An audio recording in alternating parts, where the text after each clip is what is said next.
I'd like to thank everyone for joining from all across the continent for another edition of Digitized Dentures with Dr. Chris Bertsch. Today, we're going to be going over partial dentures and the patient experience. So with that being said, if anyone who's on this webinar would like to see the original, you can go to the events page for Orem, and I'll have that up on the screen at the end of the webinar. Or we'll have a QR code as well as at the end, as the same as the last time, we'll have the QR code up for the CE. So at the very end, there'll be a quick questionnaire. Once you fill that out, we'll send that CE points off in about a week or so. I think I forgot to mention, my name is Daniel. I am the product manager for Simplus for the Orem group. So definitely, if you have any questions, you can put them into the question box, Q&A box during the presentation, and we can either answer them at that time or get to them at the end. And without further ado, I'll pass this along to Dr. Bertsch. Thank you so much, Daniel. Second one here, so yeah, partial dentures and the patient experience. So this is a huge topic. So I just tried to focus on like high level things, discussing the different types of partials, when you'd use them. You'll see as I go, I tried to stay out of the nitty gritty, and we can address that in future lectures and see how we make out. But I wanted to introduce how I do them digitally and my digital workflow, so that people can start incorporating that, because digital partial dentures are even easier than complete dentures, which we talked about last week. So yeah, introduce the different partials, types of partials. We're going to talk about treatment planning, the patient experience, and then I have a consent form that we'll talk about at the end. So there's me and my dogs. That was last night, avoiding practicing the lecture. So the types of partials, and I'm just going to change this. Okay.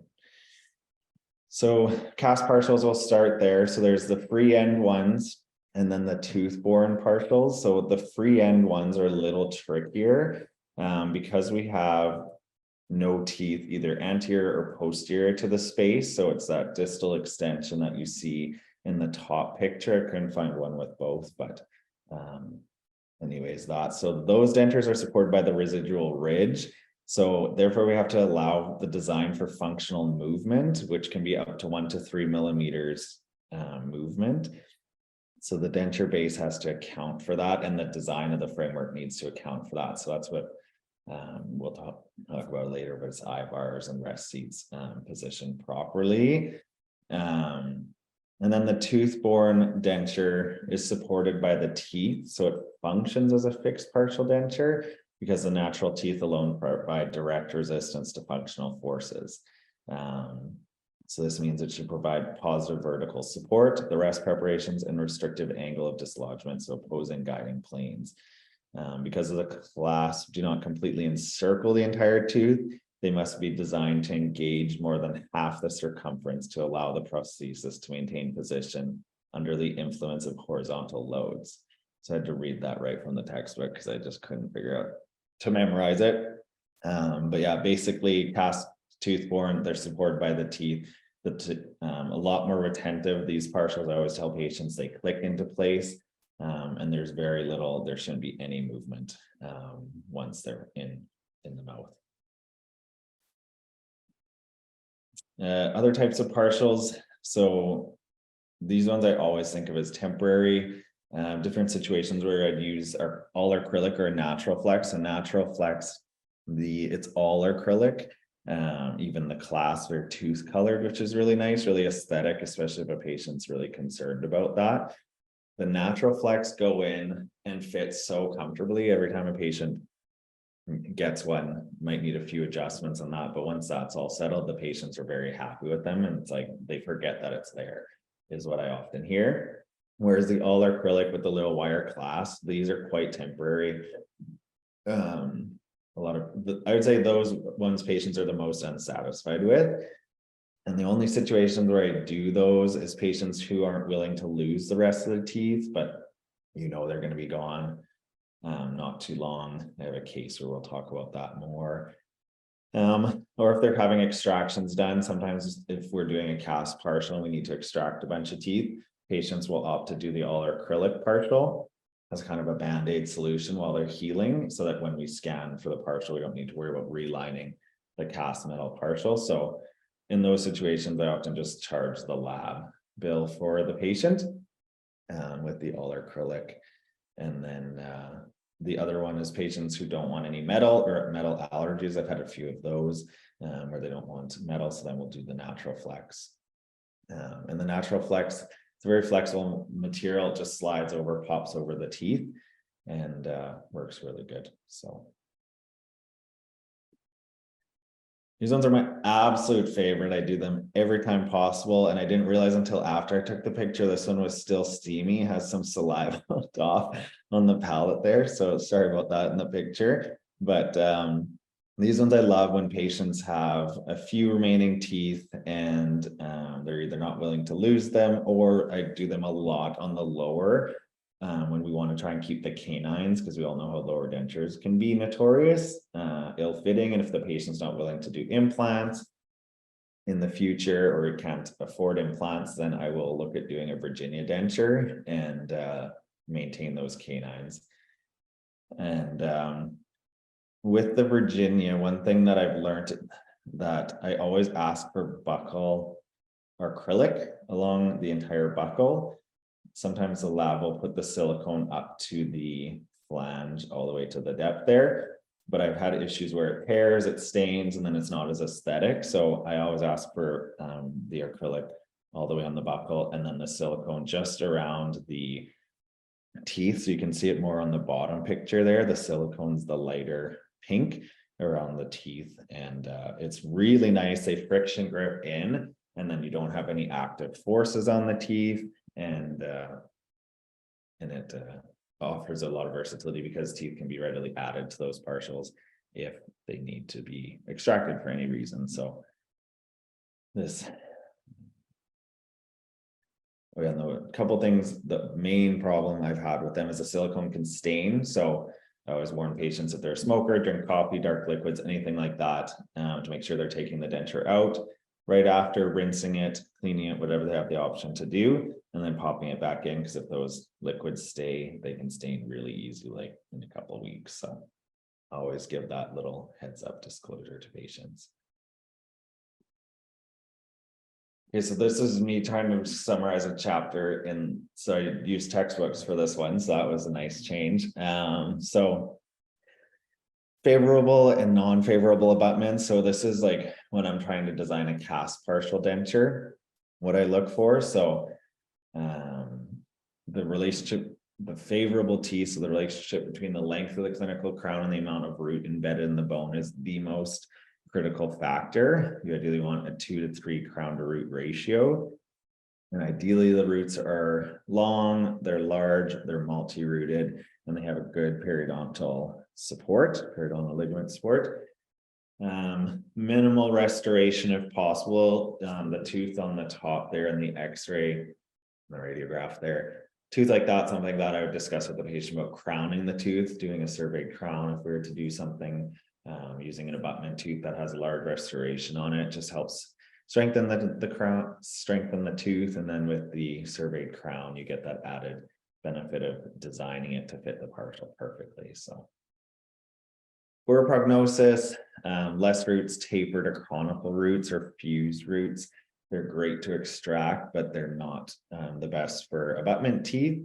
Because if we have a little bit of bone loss, then it really affects the overall area of attachment. So crown to root ratio greater than 1 to 1, or furcation involvement, really not the best. So I'll discuss with the patient either about extracting these teeth, depending on the situation, how bad the periodontal involvement is, how extensive it is, versus doing something like a all acrylic denture. So we can keep those teeth a little bit longer and then add them if necessary. Everyone's comfort level is different and everyone's expectations are different. So figuring that out is really important. And then widening the periodontal ligament, always check clinically, see if there's any mobility. You don't want to have a mobile tooth that you're trying to put as an abutment. So like I said, really abbreviated and simplified, but I didn't want to go down that road too far. So it's kind of the glimpse into my brain, a snapshot, if you will, me trying to explain how I go through and treatment plan dentures and which ones I select. So if a patient has favorable abutments, everything's good bone levels, good retention, they're just missing teeth, minimal restorations, we go with cast partial dentures. They are the most comfortable, they're the thinnest with being the strongest. And they do offer some flexibility as far as adding teeth if necessary. Overall, it's the most, I'd say the patients have the highest satisfaction with the cast partial dentures. If the teeth have poor prognosis, then we talk about how motivated the patient is to keep their teeth. Oftentimes, if they're at that stage where you're having this conversation, most of the time they're not motivated, they've been neglected for years and they're not interested in changing it, or maybe they are. If they're not, then we discuss immediate dentures. If they are interested in changing it, then we look at doing a partial all acrylic denture or a Virginia denture, saving as the best teeth possible, and then help keeping those to help retain the denture. Or the acrylic partial I'll do, and then we'll get them on a hygiene program, get all the restorative done, see how they're making out, and then decide from there. But I don't want to commit to a cast partial on patients who won't commit to their own teeth, because it's a lot more money, about $1,000 more for the cast partial versus the other ones. And if it's not going to last a year, even longer, then it's not really worth it. So designing cast partial dentures, these are the main things I consider. So the abutment teeth we kind of talked about, guide planes, so path of insertions, you want the partial to be able to come out in and out easy. You don't want the patient to have to fit it in like a puzzle piece, trying to figure out how to get it in. And then rest seats, I always do those on the abutment teeth, or they can be designed into the crowns when you're doing a surveyed crown, and that's to help get the force down the long axis of the tooth. Buccal contour I'll do to help give a little bit more retention and help with those I bars, those Y bars, that type of thing, to prevent any movement. Surveyed crowns, like I said, I love doing them. The biggest issue that I've run into is patients with existing crowns.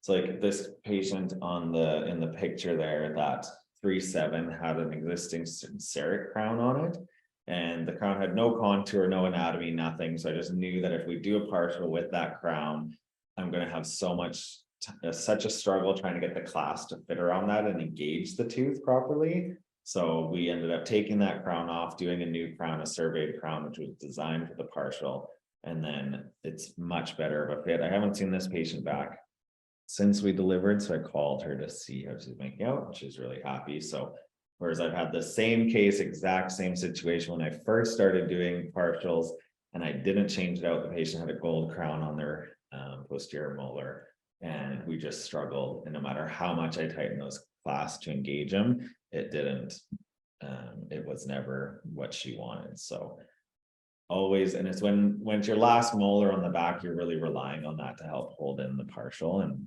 with the retention. So I always suggest that to patients. And then timing of extraction. So I'm not really fussy on doing immediate partial dentures anymore. I used to do them more, whereas now I'll either extract the teeth, let them heal, and then scan for the partial, or I will, the patient can opt to have an all acrylic partial while they heal, and some have done that. I still do immediate partial dentures, cast partials, but it's just more of an inconvenience because I have to send the denture away to have it relined, and being rural, it's a 1-week turnaround. So I've talked to patients, and that's what we've kind of come up with, is either extracting the teeth, letting them heal for 6 weeks, or getting them into an all acrylic partial if it's front teeth they don't want to be without. Because I always explain, at the end of the day, they're going to shrink and that partial is not going to fit. So they really want to have a more permanent solution. So designing, this is really simplified. So with a cast free end partial denture, the last tooth, I will always try and do a mesial rest seat, distal guide plane, and then an I bar on the buckle or a Y bar, depending. And then if it's a lingual bar around the lower, then I'll do cingulum breaths on the canines. If it's tooth borne, most often it's cast circumferential clasp around the teeth. Oops. And then yeah, the guide planes and that border the edentulous area. So that's a nice easy path of insertion for the partial denture.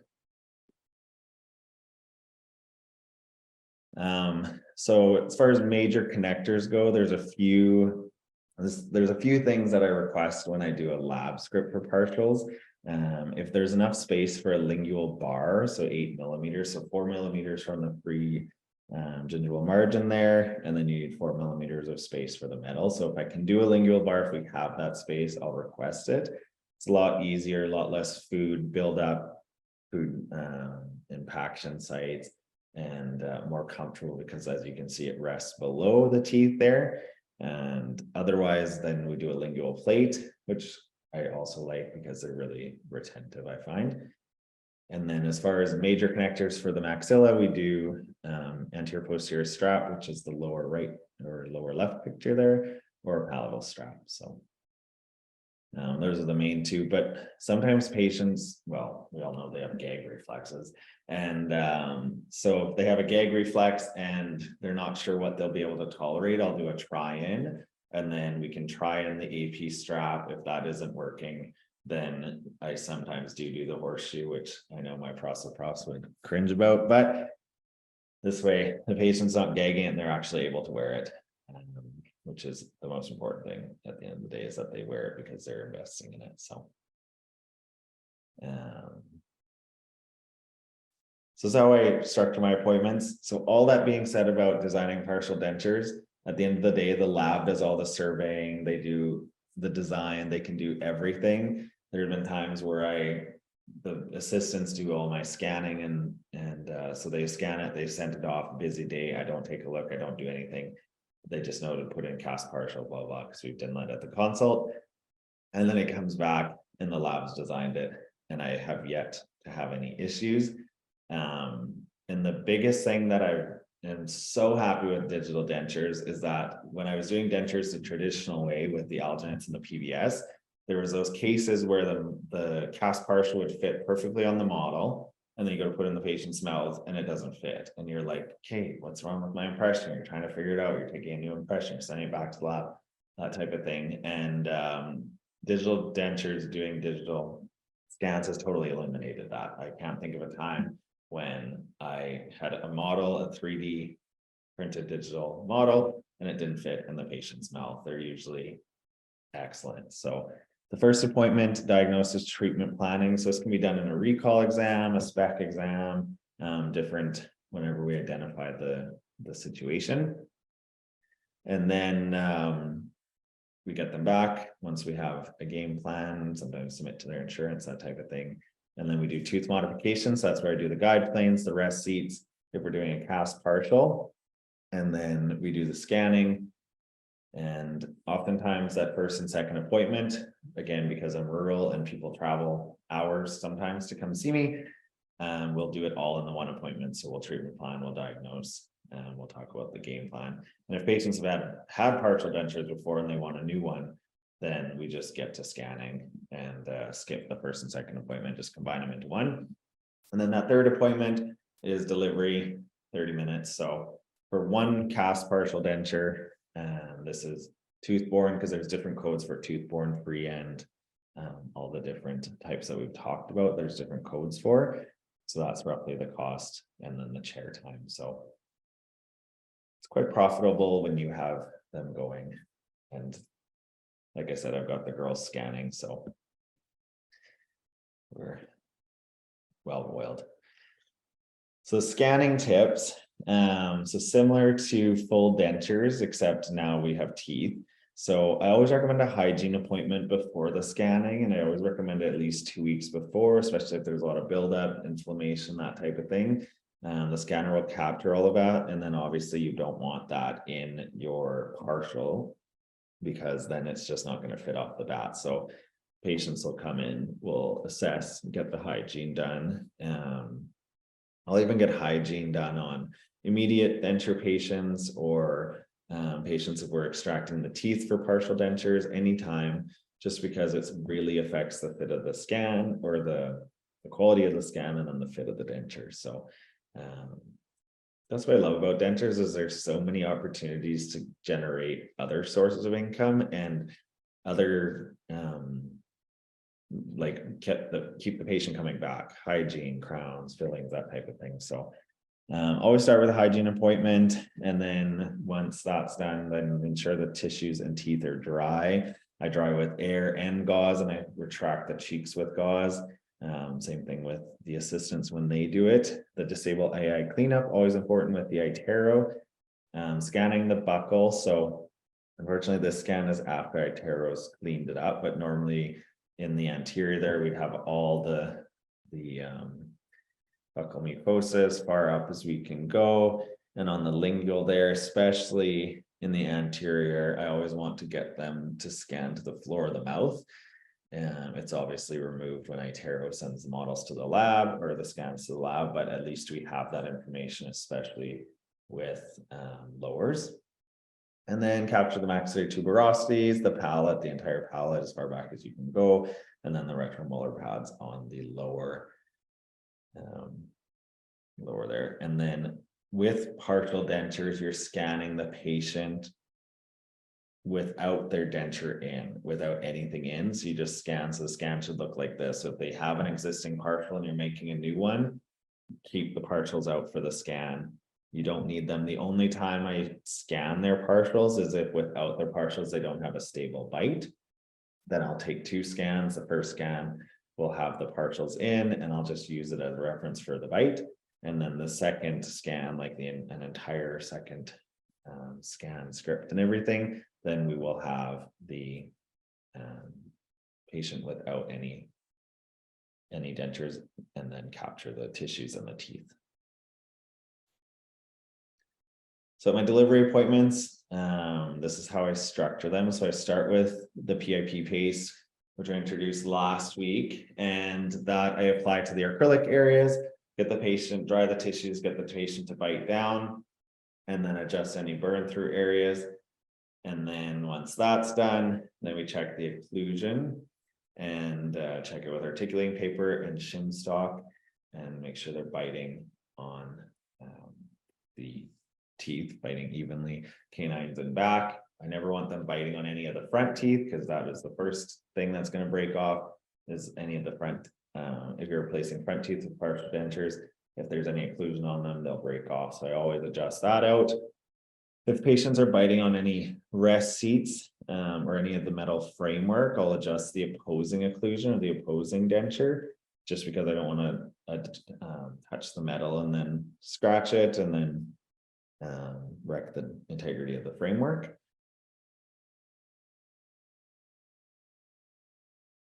And then after that, I'll have the patient practice taking the denture in and out.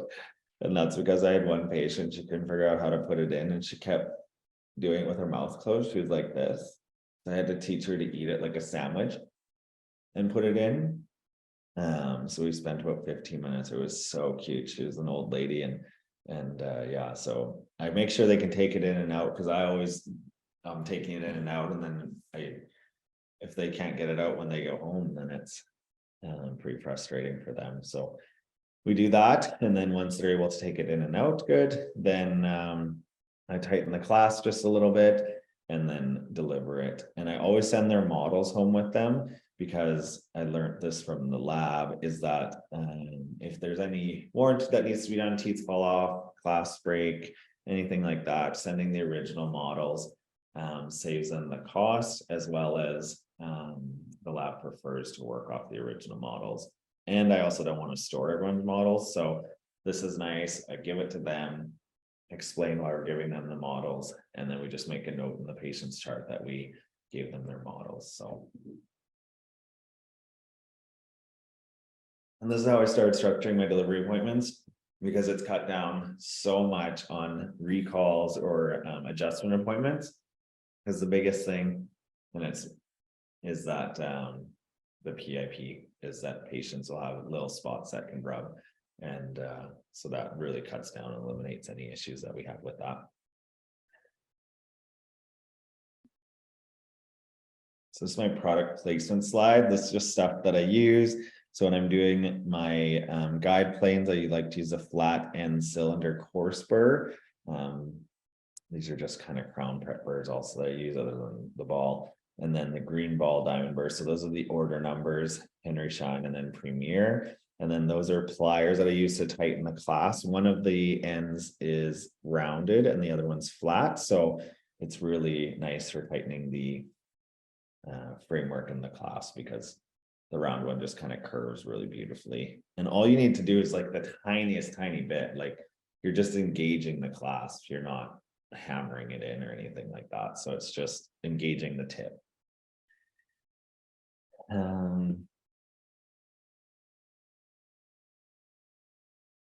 Okay, and then doing scans and digital dentures and digital workflow has totally changed repairs and additions as well. So as long as I can place the denture, say we're adding one tooth or a tooth breaks off and we're adding them back, anything where the denture can be seated in the patient's mouth and stable, what I have the ladies do is just scan the patient's mouth without the denture in, top and bottom, get the bite, and then send the scans off to the lab, and then send the dentures in the mail with a lab script, just requesting whatever we need, teeth added or whatever it may be.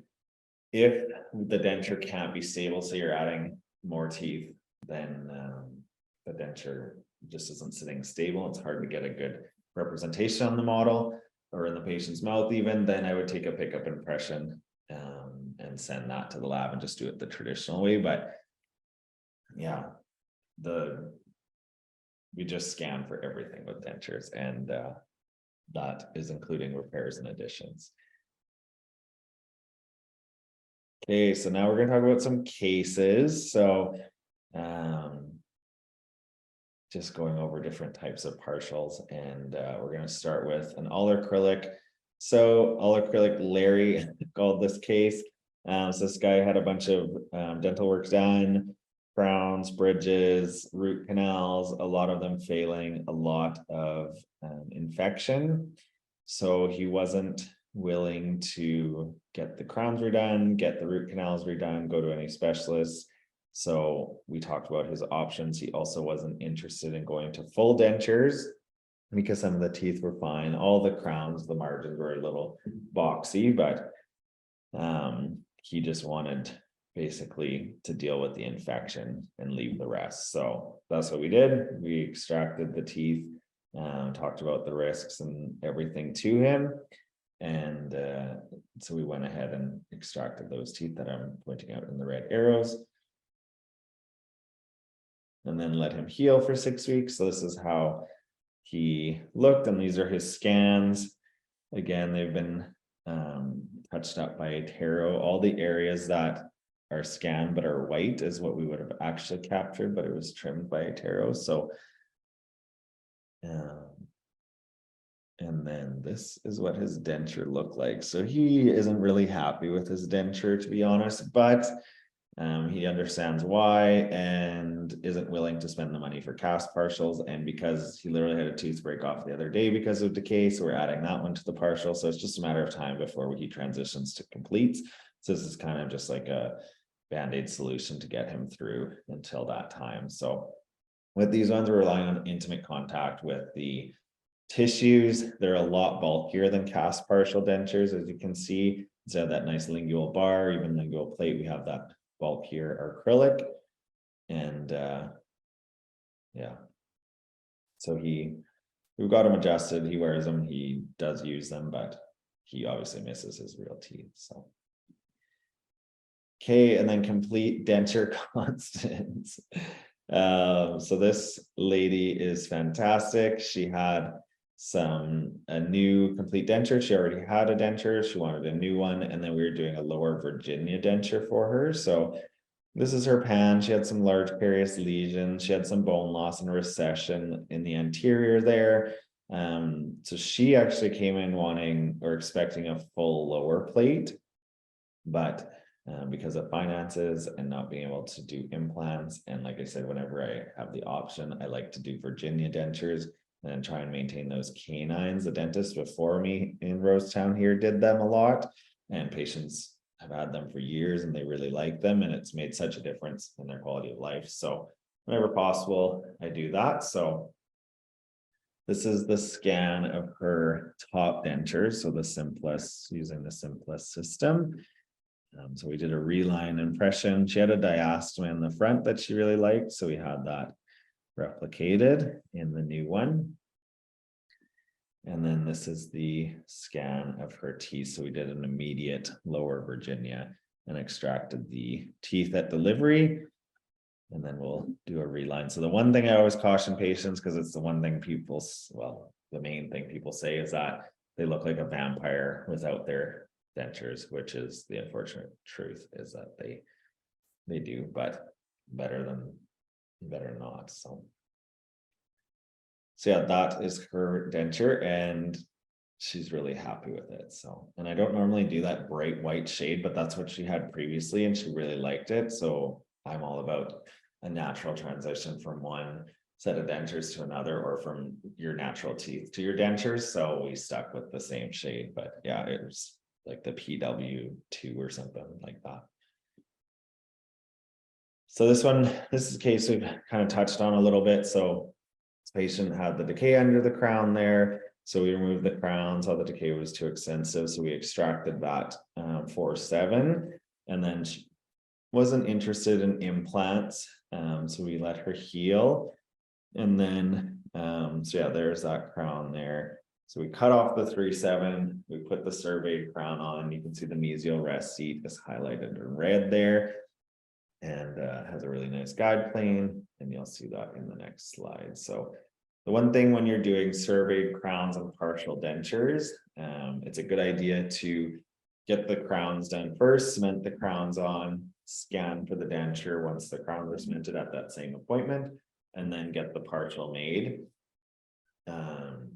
Technically you can get it all done at once, but the thing is, if you cement the crown on a little bit different, or it's not fully seated or anything, then the partial won't fit properly, and it's just like a domino effect. So I just get the crowns made, cement them on, and then get the partial made, and it's a really nice system. So that's what I would suggest doing.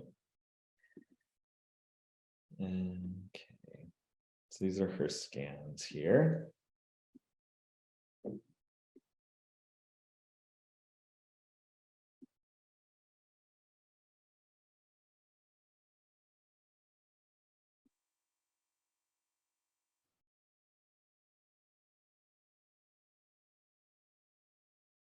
Again, they've been cleaned up by Tarot. Normally we'd have all that information that's kind of blotchy around the vestibule there. Patient experience. So that's my little niece with her x-rays. She was so happy. So the biggest thing is shared decision making. So we have patient education binders. So we have information about all types of treatment that we do, implants, fixed and removable. And I have examples that I show patients and talk about with them. And we discuss all the options, the benefits, the costs, the timelines, everything like that. Even if a patient doesn't want to talk about it, I will go over it briefly and explain that it's my job and I need to inform them, because if they come back in a year and wish they had something else and I didn't tell them, that's on me. So even if they don't know they can't afford implants or the bridge, we talk about them as an option, so that in the future, if things change or situation changes, they know what's available to them. Always understanding the state of their oral health and what the future holds. So like I said, those patients that are like Larry, who doesn't want to lose his teeth, but all these terrible crowns, At the time we did the partial, we pulled the ones that had decay and everything like that, but over time they're going to continue to fail just because of the margins, and we know that. So he's aware of that and understands, and knows that we'll add teeth as we go and cross that bridge once we get there. So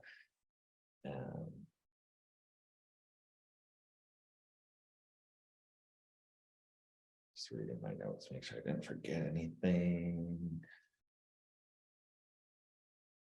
Yeah. So yeah, shared decision making, just huge. I do it with all of them. This is my denture consent form, and I can send it to Cheryl. It probably can't really read it, but I started this consent form when I started working in Rosetown and Kindersley, so over 3 years now. And it's a good way to initiate the conversation about dentures and setting patient expectations. So in there, it talks about how these are prosthetics, they're not your natural teeth, they're not a replacement, they're a replacement for your natural teeth. It goes over that everything was explained to you about your bone, the ridge, the quality of your teeth that remain. And it's a good talking point for me, even to remember to have these conversations with every patient. And once we've gone through it together, the patient signs it, and then we data it, scan it into their chart. So, and when I explain the digital workflow to patients and how I do dentures now versus the conventional way, a lot of them are excited even just to see their teeth on the scan, which is so endearing. So, oh yeah, and that was the other thing I was going to say. So I work in a small town and the denturists don't like me. So just be aware that there might be some backlash from the denturist community, because doing digital dentures is very efficient and revolutionary in the sense that their patient has less appointments, better fit, not all those the gut in their mouth, as they say. So yeah, patient consent form, really good. And then yeah, these are the two main areas I took out to talk about. So in Saskatchewan, our fee guide specifically states that the denture adjustments are included for the first 3 months after delivery. After the 3 months, the denture adjustments are charged at $95 per unit. And I use my discretion if a patient's coming in every day for 3 months, which doesn't happen. But then I would charge them at the 1 day after the 3 months. But otherwise, patients are really good. So I like to include that just so they know where they stand with that. And then the top part just talks about setting expectations again with dentures and how they fit and the natural teeth and that sort of thing.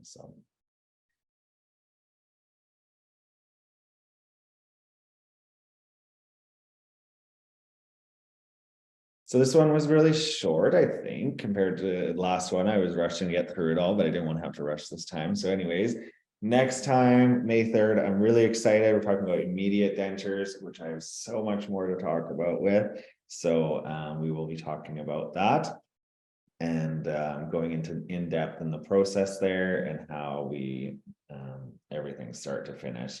And I have lots of cases, which I'm really excited to show because we've had some amazing results. So we will do that one May 3rd. Otherwise, thank you so much. Oh, and here's the textbooks that I use. They're my textbooks from dental school. I graduated in 2019. So yeah, there's just not much new out there for dentures. Well, thank you very much, Dr. Bertsch. That was excellent. Really shows how you can seamlessly integrate dentures into the practice. One thing that I did love that you mentioned on there was that all you have to do is send the scan and let us at Orem do all the design work. We take a lot of the issues out of it for you. Let us do the tough stuff and you guys can be busy in the mouth and making the money.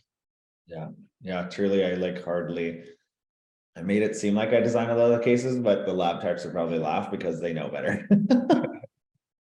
At one point I had a design sheet and everything I would send to the lab, but now I'm like, the work's so good and I trust him, so I don't need to worry about that. No, thank you for the kind words, and we'll have that service for everybody on this call if they send in their first case. All right. If anyone does have any questions, feel free to throw those into the question and answer. We got our first one here from Dr. Trey Petty. Scans seem fairly limited on the soft tissue. Is this a fit issue with free end saddles? Do you need a full palate PUD or palatal strap? Yeah, I've been thinking about that, especially with the free end, but the reality is when I scan the patient for a free end denture and I use that PIP paste, like I said, at every delivery, and I initially put the denture in with the PIP paste and I just finger touch it down, like I'm not putting pressure, and then I check, make sure it's touching, and then I have the patient bite down. And both times there's intimate contact with the tissue. The lines of the PIP paste are gone, we're getting contact. So I find that there is really good soft tissue, I don't know, imaging with the partial or with the scanners. And then yeah, I always take full palate for partials or dentures of any kind, just so that the lab has all the information they need and get it as far back as I can, often at least the vibration line, but try and go back a little further if the patient will allow it, but at least back there. Awesome. Any other questions out there?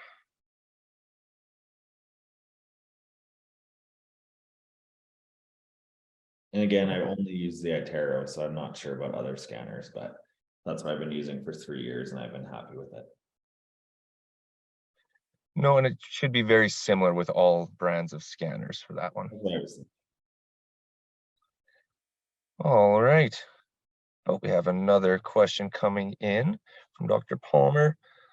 Full denture scans. Do you pull frenula straight out to get their ideal position? Yeah, absolutely. So we scan the full palette, full everything, and then we just pull straight out, get the freedom. I find iTero will sometimes clean it up, but yeah, I always try and get the freedom.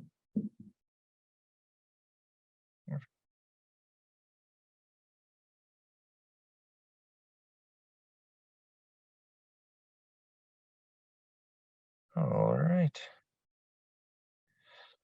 Well, what I can do quickly, as we're waiting for if there's any other questions, is I'll quickly share my screen and bring up the QR codes. The first one that I put up is going to be for your CE points. So there'll be a quick questionnaire to fill out, then you'll receive your CE.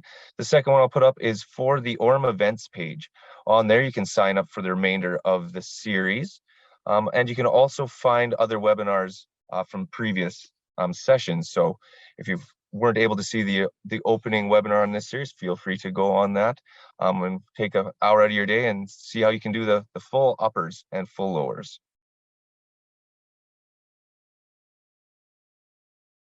Oh, and I just need you to stop sharing your screen, Dr. Bertsch, so I can jump on. Sorry. Oh, no worries. Does that stop? Oh, here we go. Stop. Okay.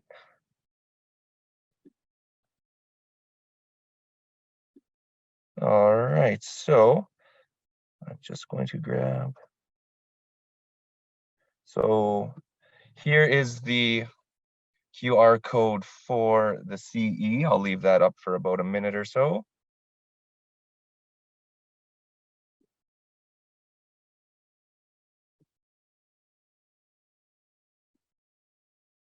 All right. And now we have the one for the Orem's event page.